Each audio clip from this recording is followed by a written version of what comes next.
So Ne Zha first, I think, appeared in a Buddhist classic around 300 AC. Hello，大家好，欢迎回到外媒看中国，我是安博然。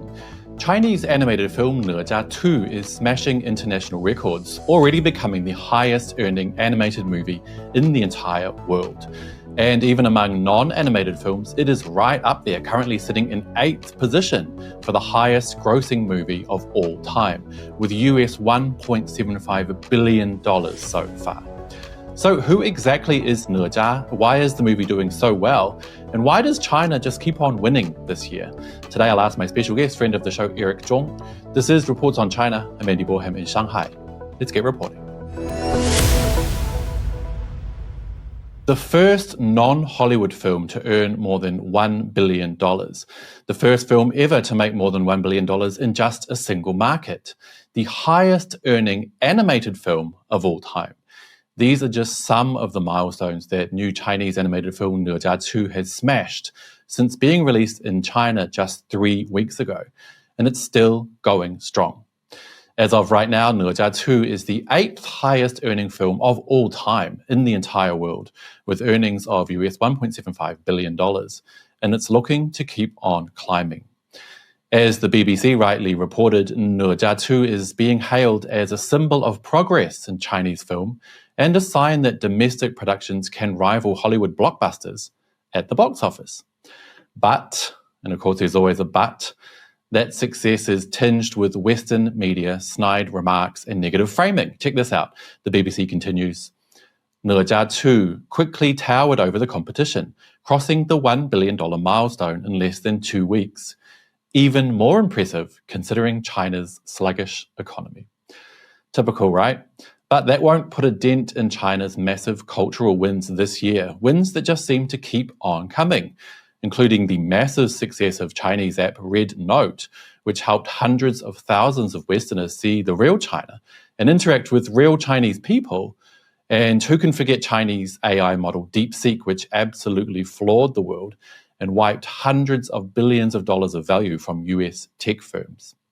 The world is quickly realizing not only what China is capable of, but how absolutely and completely different China is from the country that's been represented in Western media. A couple of years ago, I pointed out that all China needs to do is keep showing the world what the country really looks like until the day when we hit the tipping point. From then on, things will be much, much easier. Well, you guys, I think that day is either coming or is already here. But let's get back to Ne Zha 2. And for this, I want to bring in friend of the show, Eric Zhong, for his take. Now, Eric, many people around the world are asking who exactly is Ne Zha. Many of them don't realize that this character is absolutely not a new creation and is actually a deity from Chinese mythology and traditional religion, if I remember correctly. Can you tell us a bit more? Yes, so Ne Zha first, I think, appeared in a Buddhist classic around 300 AC. But it became most famous from a Ming Dynasty novel that's called Creation or Investiture of the Gods. So there have been already TV series and animations in the past few decades, and I actually grew up watching one of them. And this new Ne Zha animation film was largely based on the character found in this very novel. It's similar to perhaps how Marvel and other labels reinterpreted the Norse or Greek mythologies. And I believe that Chinese animators have a massive mythical universe to draw their inspirations from. Yeah, it really is huge. Do you think it's fair to say, though, that Ne Zha is pretty much known by Chinese people of all ages today? Yeah, definitely. I mean, my grandparents, my parents, myself, and a lot of young kids right now are familiarizing themselves with this new version of Ne Zha that had some changes from the Ming Dynasty novel character. And I think it's a very much beloved one by all ages. Nice. Now, me personally, I feel quite proud of how well this film is doing, especially because Hollywood depictions of China and Chinese culture often fail to really capture the true feeling of China. They're Hollywood versions of China, quite literally. And films like Kung Fu Panda and the Disney remake of Mulan come to mind. So how significant do you think it is that Ne Zha 2's success is in terms of Chinese people telling their own stories?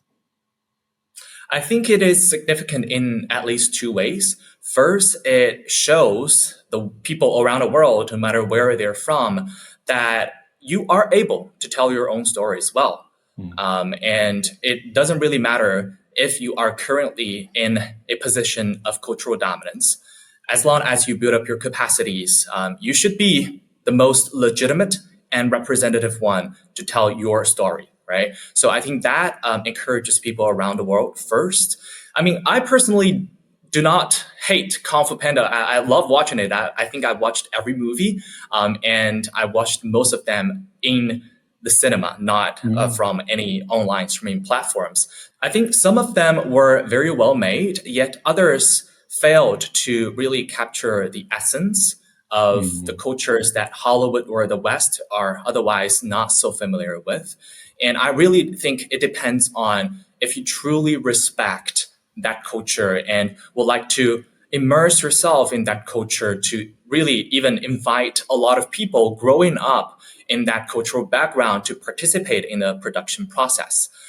So I think it's a lot about being really respectful. Ne Zha's success is also very significant in the second way that we are not that different after all, regardless of where we're from, right? So I think the characters and the themes in Ne Zha Second can resonate emotionally very well with global audiences through pretty much universal emotional protocols. For example, the family bonds, right, in the intergeneration reconciliation, similar to Coco, the animation, and also perhaps the complexity of the evil and the good in the Harry Potter series, and perhaps the challenge to authority and the ruling class, exploitative ones in Snowpiercer and Animal Farm. So I think, Ne Zha's declaration that my destiny is determined by myself, not by heavenly order, really echoes Eastern interpretation of, I think her name is Merida, serving the threats of fate in Brave. And the dragon song, Albin's identity crisis also mirrors the struggle between self-expression and self-realization in Frozen. So I think for a lot of these quite success movies and animations, a lot of emotional and social messages are shared by people regardless of the cultural background we're in.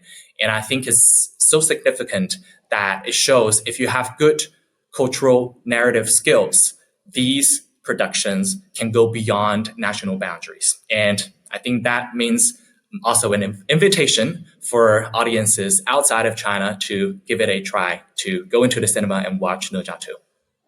Yeah, really good points. Last question today, Eric. Now, I know Ne Zha 2 has done exceedingly well so far, but it has beat out absolute classics such as 1994's The Lion King. Is the movie really that good? I mean, I was never absent-minded even for a second during watching the movie. I went into the cinema simply a few days after the Chinese New Year break started. And I went because of the reviews I saw online. So I said, okay, I have to. And I even took friends there who didn't really understand Chinese culture that well.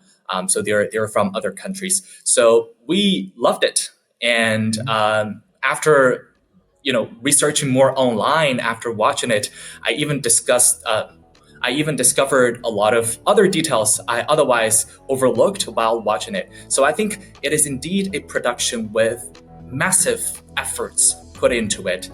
It's not only just technical, but also with regard to the storyline, the motives of different characters, and the voiceovers and the twists, and all of those elements I think were coming together really harmoniously and impressively. So it sounds like much deserved success. Eric Zhong, thank you so much for your time today. And on that note, that will be it for today, you guys. But as always, I'd love to hear your thoughts.